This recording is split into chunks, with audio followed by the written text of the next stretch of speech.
Sungai Ngrowo Tulungagung kini telah dikembangkan menjadi area wisata yang dikenal dengan wisata Pinka alias wisata pinggir kali.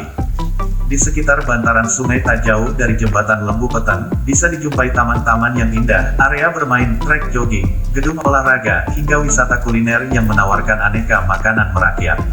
Namun, tahukah Anda bagaimana sejarahnya sungai legendaris ini? Inilah beberapa fakta sejarah seputar Sungai Ngrowo yang perlu diketahui.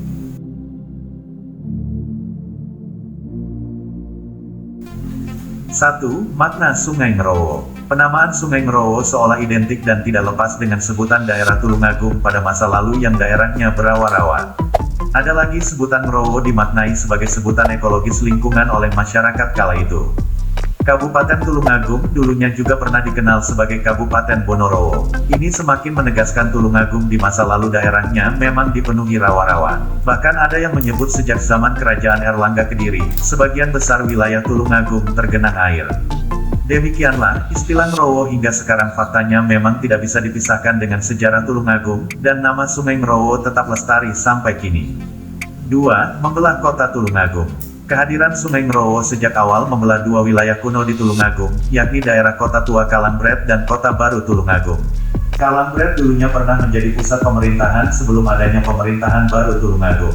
Nama Tulungagung sendiri mulai mencuat pada tahun 1901 saat Raden Partowijo memimpin Tulungagung pada kurun waktu tahun 896 hingga 1901. 3. Sarana transportasi masa lalu. Sejarah menunjukkan, Sungai Ngrowo dulunya dijadikan sarana transportasi sebagian warga untuk menuju ke Pasar Wage Tulungagung. Sebagian warga sekitar Sungai Ngrowo menuturkan, masih bisa mengingat cukup banyak warga dari daerah selatan memanfaatkan aliran sungai dengan menaiki perahu dari dan ke Pasar Wage Tulungagung. Jejak sejarah pemanfaatan Sungai Ngrowo sebagai sarana transportasi juga bisa dilihat adanya alat transportasi yang dikenal sebagai tambangan, seperti yang ada di Desa Jeli, Karangrejo, dan Batokan, Ngerantru. Pemanfaatan Sungai Ngrowo sebagai sarana transportasi juga tidak lepas dari sejarah berdirinya pondok pesantren di Tawangsari, Kedungwaru. Dikisahkan, Kiai Abu Mansur memilih mendirikan pesantrennya di dekat Sungai Ngrowo dimaksudkan juga untuk memudahkan jalan transportasi, selain memudahkan para santri dalam beribadah, seperti mengambil air wudhu atau mengambil air untuk keperluan hidup. 4. Membawa berkah dan bencana. Sebagai saluran air utama di wilayah kota, Sungai Ngrowo tentu membawa berkah bagi warga di sekitarnya. Namun, keterbatasan daya tampung Sungai Ngrowo juga menyebabkan terjadinya banjir tahunan di daerah sekitar yang dilaluinya. Setiap musim hujan, daerah sekitar aliran sungai dan sebagian wilayah kota Tulungagung seolah menjadi langganan banjir. Hal ini terjadi karena adanya peningkatan debit air daerah rawa-rawa kuno di wilayah Tulungagung bagian selatan dan dampak kiriman air dari Sungai Ngasinan Trenggalek. Pemerintah penjajah Belanda sebenarnya telah mencoba mengendalikan banjir dengan membangun dam di Sumbergayam, Kamulan, Trenggalek dan dam di Kluwok, Gondosuli, Gondang, Tulungagung.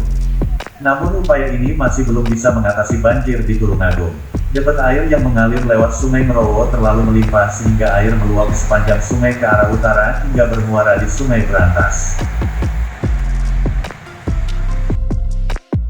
5. Terowongan Niyama. Untuk mengatasi banjir di Tulungagung, pada tahun 1979 hingga 1986 pemerintah Orde Baru membangun terowongan baru Niyama II yang letaknya tak jauh dari terowongan Niyama I warisan pemerintah penjajah Jepang.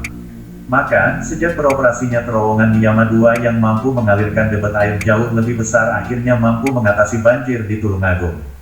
Sejak itu pula, Sungai Ngrowo yang dulu mengalir ke arah utara berbalik mengalir menuju selatan dan tumpah di Laut Selatan. Sungai Ngrowo kini telah mengalami pelebaran hingga 2 kali lipat dari kondisi sebelumnya. Sejak dicanangkan prokasi atau program kali bersih, berbagai upaya terus digalakkan untuk mempercantik area ini. Sungai Ngrowo kini telah bertransformasi.